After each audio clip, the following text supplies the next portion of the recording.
I'm Michael Buffer here, and let's get ready for FM Boxing Media.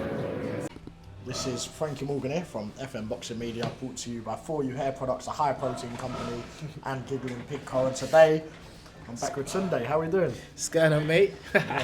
Good to see you. I've just seen Joel hitting the pads, have a bit of sparring. Yeah. He's one of your unsung heroes, really, Joel. And he don't really get spoke about enough. But I don't want him to get spoken about. I'm telling you. Same with Ant. Sometimes you gotta move quietly, and then people see what it is. But Joel's a great talent. Yeah. Shut that door, because we don't want these guys. I think they're. I think if a gym matches your vibe, this has got to be the one, ain't it? Yeah, music, lads shouting. It's crazy, it's crazy. But yeah, I've just watched Joel, obviously sparring. I watched his last fight against Daniel Francis, and I spoke to you afterwards, and I said, is that exactly what Tunde would want from a boxer? And you said punch perfect. Punch perfect, everything. Same even now. It's like I said, for me, boxing is just about staying focused. It's actually not difficult. Boxing is easy. You just got to stay focused, and that is the challenging part. To keep a fighter consistently improving, consistently wanting to be in the gym and learn. Yeah, and one thing it'd be silly not to touch on. We're 3 weeks away now. Antony Yarde in probably not only the biggest test of his career, it's one of the biggest tests in world boxing at the moment. A lot of people don't want to fight Benavidez. Yes. We obviously heard the rumours that Callum Smith denied a huge amount of money. Yep. When you hear things like that, how much does that show a testament to Antony Yarde and the heart as well? Well, everybody has. Sometimes I get a bit irate and I start saying, bro, what's these man in the game for? Is there some jokers, bro? Like, come on, man. But everybody has their reasons, and sometimes in boxing, a lot of times in boxing, it's not what it appears to the outside public.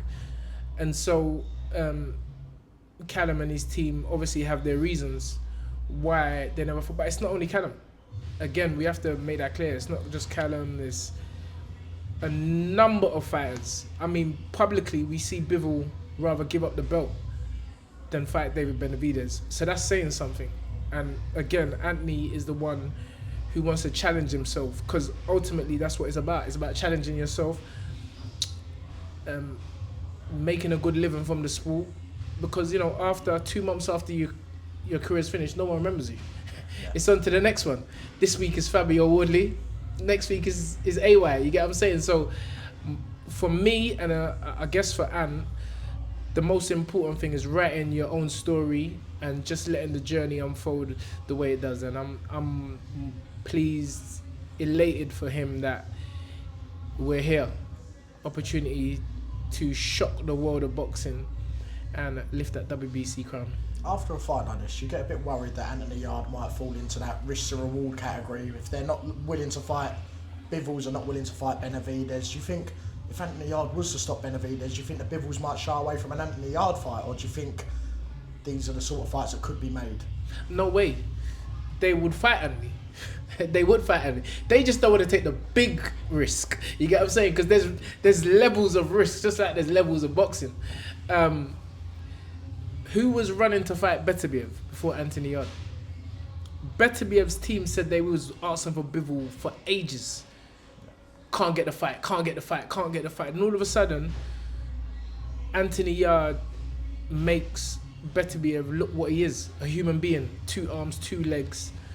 And, now all of a sudden everyone's calling Beterbiev's name. But no one wasn't calling his name before AY.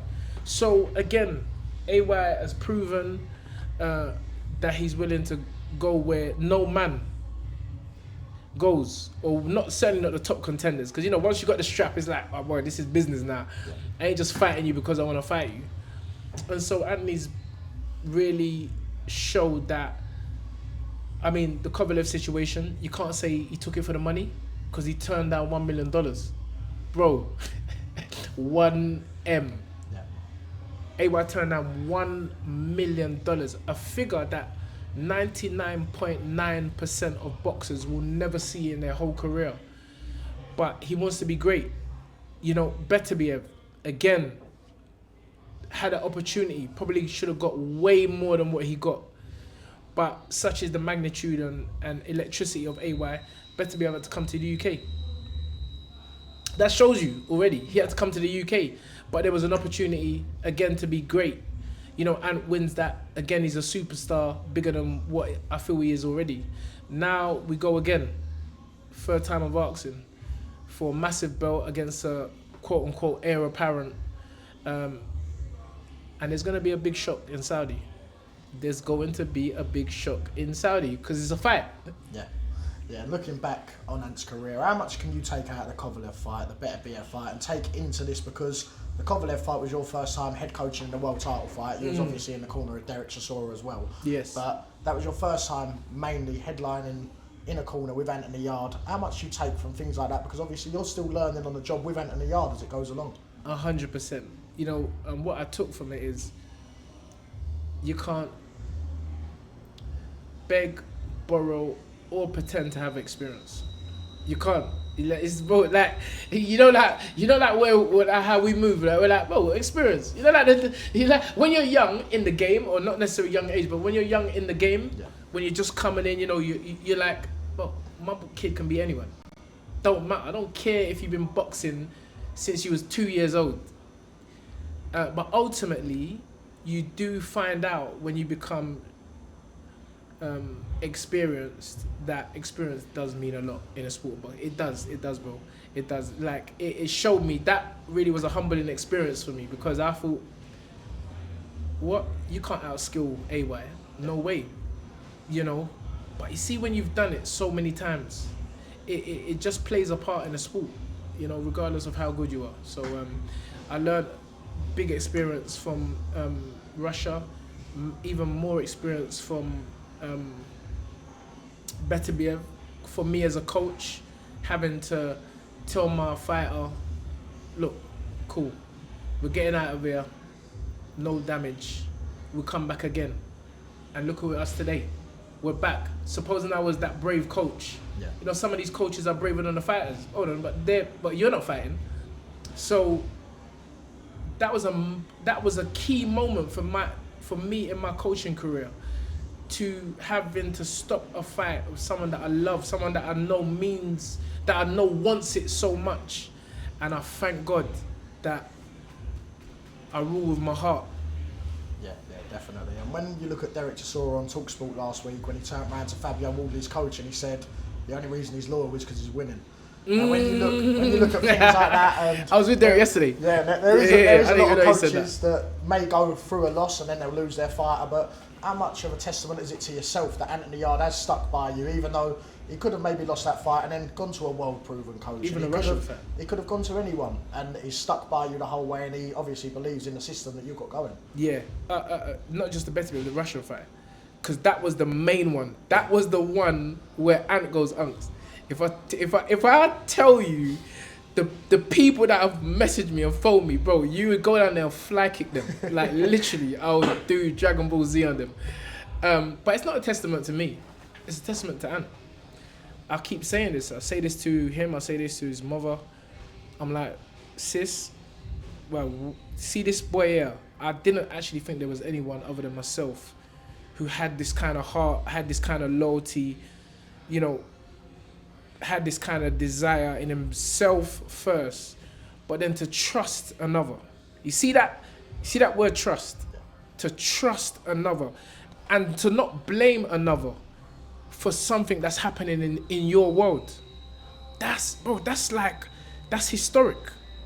You know, and I look at it like, as much as I would love to pat myself on the back, my thing is always looking at Ant and really thanking him, you know, not from a subservient position, because you come and watch us train, me and him are like cat and dog.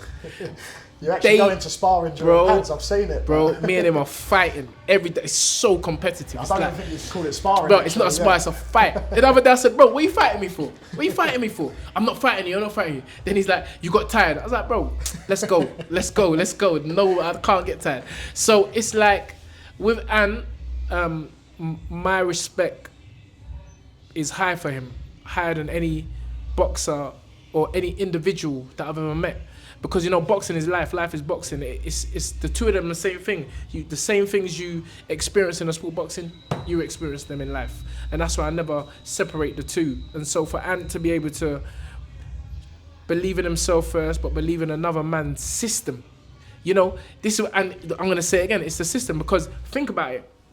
It's not third time lucky. It's not third time lucky. I hate that when people say third time lucky. No, once is luck.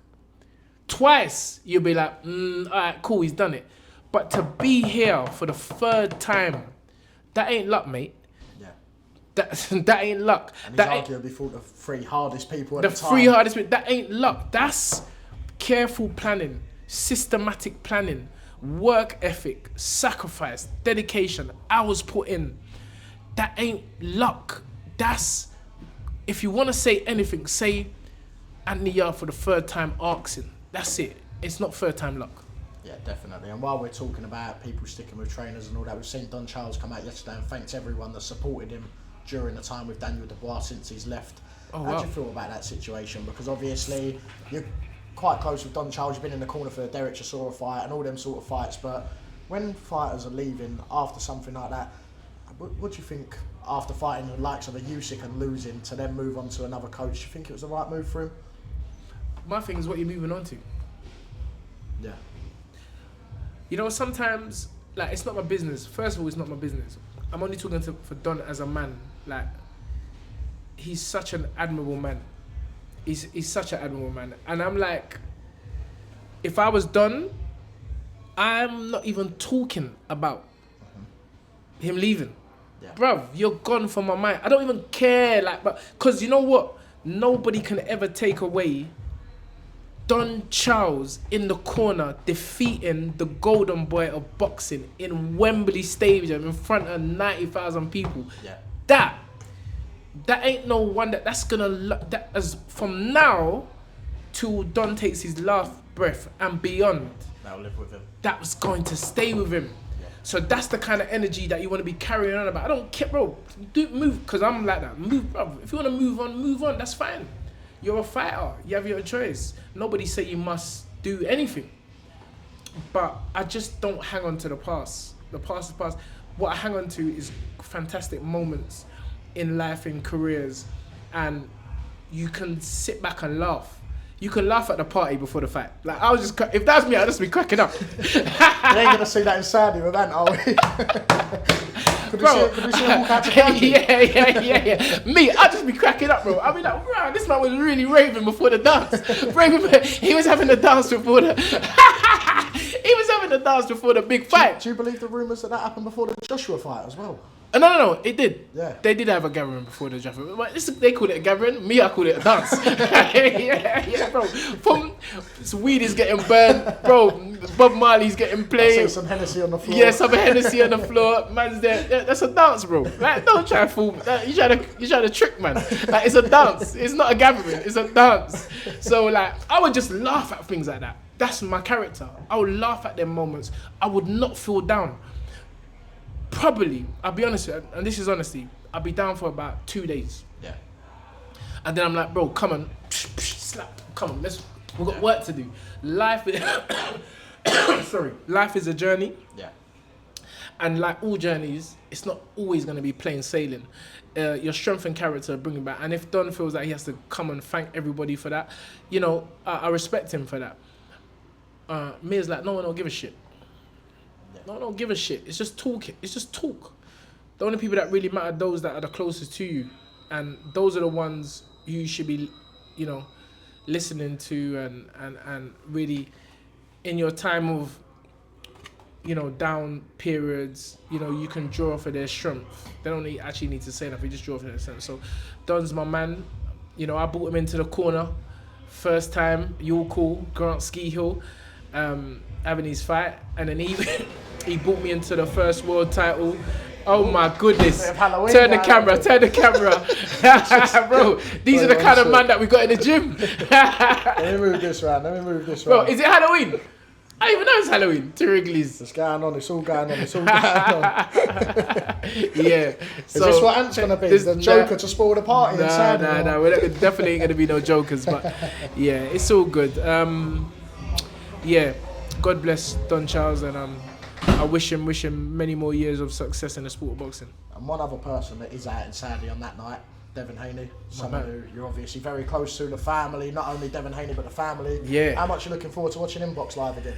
I can't watch because when he's co-main. Yeah. So it's like I want to watch it because I'm so It'll be like the corner of the eye. Yeah, you know that one I'd be there, one I'd be watching. But I was talking to someone today. This is the stuff dreams are made of. Yeah. Every fighter, every manager, every coach wants to be on this stage. This is the best card Turkey Al Sheikh has ever put on.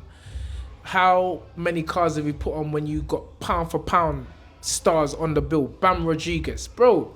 Even me, I don't even want to, my fight, Ant's fight is a fight. Yeah. But like, I want to watch Bam Rodriguez. I want to watch Devin against Brian Norman. You'll be sat there the next day watching the zone and playback. Yeah. I want to watch Abdullah Mason and my old mate Sam, which is going to be a fight. Yeah. Don't anyone think that ain't going to be a fight.